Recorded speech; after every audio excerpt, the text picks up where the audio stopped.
Good afternoon, my name is Bridget Butler and today I'll be presenting you with an in-depth analysis on the A Better Way to Fly campaign from Air New Zealand, which aired in Australia in 2017. Firstly, to discuss the messaging strategy. While Air New Zealand is the primary airline for Australians travelling to New Zealand, Christopher Luxon, the CEO of Air New Zealand, says that many Australian travellers only view the airline as a trans-Tasman carrier, and this was a perception that they were determined to change. When considering Duncan's IMC message topology, this campaign uses the service message strategy, which presents information that a company or organisation is delivering to customers. According to Jerome Jeweler, the big idea should emerge as the strongest thing that one can say about their good or service. In this particular campaign, that is, presenting the idea of using Auckland as a hub for travel between Australia and North and South America. This big idea allows the airline to convert their message into something of value within their target audience's minds. Using Schultz's IMC format, this product is for frequent business travellers and holidaying families alike, who value a seamless flying experience for a great price. The product is a non-stop flight from New Zealand to America that provides consumers with great added benefits such as the economy sky couch. Unlike other airlines who offer flights with multiple inconvenient and stressful layovers. These consumers are achievers who value their conventional family life as well as visible achievement.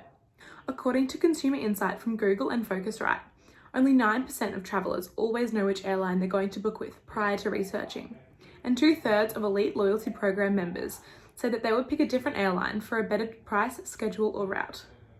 This means that there is definitely an ability for them to gain market share through this campaign. Air New Zealand should focus on creating and maintaining a strong brand image and position within consumers' minds. One well-supported model is Lancaster's product attribute model, which was designed to develop a sustainable competitive advantage by instilling product attributes within the consumer's mind.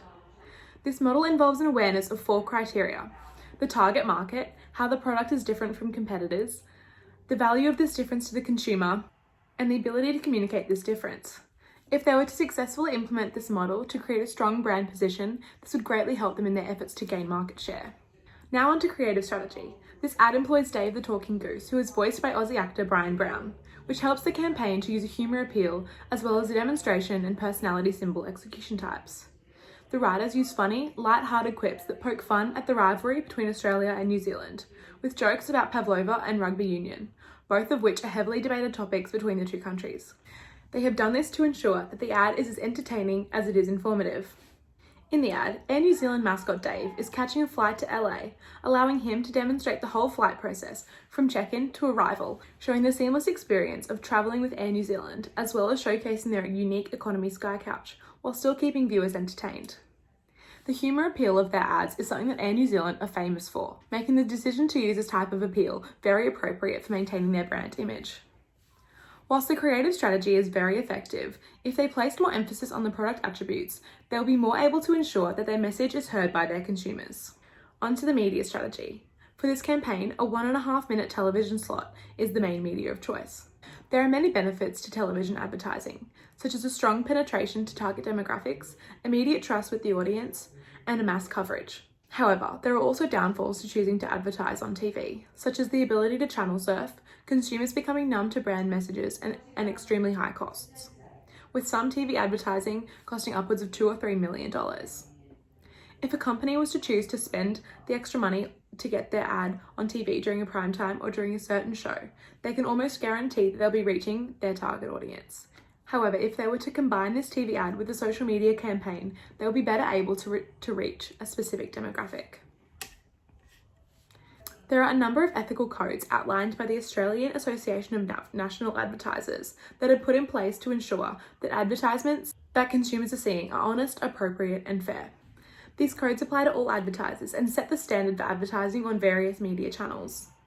The codes relevant to this particular campaign are 1.1, 1.2, 2.1, 2.3, and 2.5. During the original analysis, it was confirmed that this ad does indeed uphold the advertising standards set out by the AANA. To conclude, this was a very effective campaign, and through the implementation of the recommendations made regarding the messaging, creative, and media strategies in future advertising ventures, the company could find even more success with their campaigns. Thank you for your time.